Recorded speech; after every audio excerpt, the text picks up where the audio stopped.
بسم اللہ الرحمن الرحیم۔ السلام علیکم۔ قصہ حضرت آدم علیہ السلام کا، سورۃ البقرہ آیت نمبر 30۔ اور جب تمہارے رب نے فرشتوں سے کہا کہ میں زمین میں احکام شریعہ کے اجرا اور نفاذ کے لیے ایک نائب ضرور بناؤں گا، فرشتوں نے کہا کیا تو زمین میں اس کو قائم کرے گا جو اس میں فساد پھیلائیں اور خون بہائیں، اور ہم تیری تسبیح، حمد اور پاکیزگی بیان کرنے والے ہیں۔ اللہ تعالیٰ نے کہا میں اس بات کو جانتا ہوں جو تم نہیں جانتے۔ پھر اللہ تعالیٰ نے آدم علیہ السلام کو کچھ چیزوں کے نام سکھائے اور کائنات کی ہر چیز کے۔ پھر اللہ تعالیٰ نے فرشتوں سے فرمایا کہ مجھے ان سب چیزوں کے نام بتاؤ اگر تم سچے ہو۔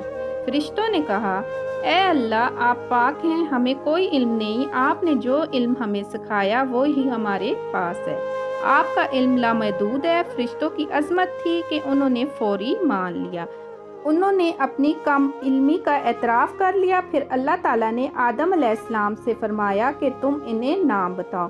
آدم علیہ السلام نے سب چیزوں کے نام بتائے۔ اللہ تعالیٰ نے فرمایا کیا میں نے نہیں کہا تھا کہ بے شک میں جانتا ہوں زمین اور آسمان کے بید، اور میں جانتا ہوں جو کچھ تم ظاہر کرتے ہو اور جو کچھ تم چھپاتے ہو۔ اور جب اللہ تعالیٰ نے فرشتوں سے کہا کہ آدم علیہ السلام کو سجدہ کرو تو سب فرشتوں نے سجدہ کیا سوائے ابلیس کے، اس نے انکار کر دیا اور تکبر کیا۔ ابلیس جنات میں سے تھا، اپنی عبادت گزاری کی وجہ سے فرشتوں میں رہتا تھا، اس کے دل میں بغض تھا، وہ چاہتا تھا کہ خلافت اسے ملے، اس نے انکار کر دیا۔ اس کا جرم صرف یہی نہ تھا کہ اس نے سجدہ نہ کیا، بلکہ اس کا جرم یہ تھا کہ اس نے تکبر کیا۔ سورۃ الاعراف کی آیت نمبر 12 میں ہے کہ ابلیس نے کہا کہ میں اس سے بہتر ہوں۔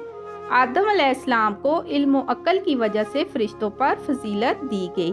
انسان فرشتوں جیسی عبادت تو نہیں کر سکتا، لیکن علم کی بنیاد پر فرشتوں پر فوقیت حاصل ہے اسے۔ آدم علیہ السلام سے اللہ نے کہا کہ اے آدم تم اور تیری بیوی دونوں جنت میں رہو اور جہاں سے چاہو تم دونوں خوب جی بھر کے کھاؤ، لیکن اس درخت کے قریب نہ جانا ورنہ تم دونوں ظالموں میں سے ہو جاؤ گے۔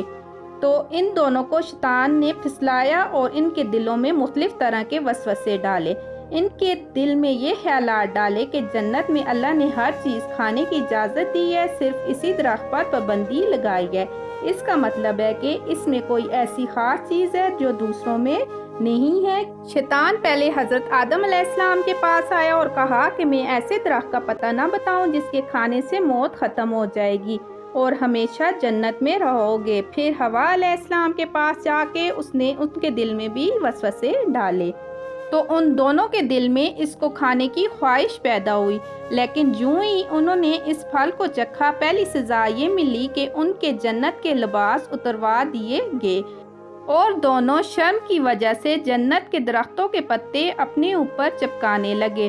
پھر اللہ تعالیٰ نے انہیں جنت سے نکال دیا اور زمین پر بھیج دیا، اور دونوں کو رب نے پکارا کیا میں نے تمہیں یہ درخت کھانے سے منع نہیں کیا تھا؟ کیا میں نے کہا نہیں تھا کہ شیطان تمہارا دشمن ہے؟ اس سے پتہ چلتا ہے کہ اللہ تعالیٰ یہ واقعہ آدم علیہ السلام کو بھی سنا چکے تھے کہ سب نے تمہیں سجدہ کیا لیکن اس نے نہیں کیا، اور یہ تمہیں اور تمہاری بیوی دونوں کو گمراہ کرے گا۔ تو پھر وہ اللہ تعالیٰ سے معافی مانگنے لگے۔ انہوں نے دعا کی اے ہمارے رب ہم نے اپنے اوپر ظلم کیا، اور اگر آپ نے ہمیں معاف نہ کیا اور ہم پر رحم نہ کیا تو ہم ضرور ہو جائیں گے خسارہ پانے والوں میں سے۔ اللہ تعالیٰ کو یہ کلمات اتنے پسند آئے کہ اللہ نے 3 احسان کیے۔ اللہ تعالیٰ نے آدم علیہ السلام کو پھر وہی حیثیت دے دی جیسے پہلے تھی، گناہ بھی معاف کیا، آئندہ کے لیے ان کو توفیق دی کہ سیدھی راہ پر چلے اور گمراہ نہ ہو۔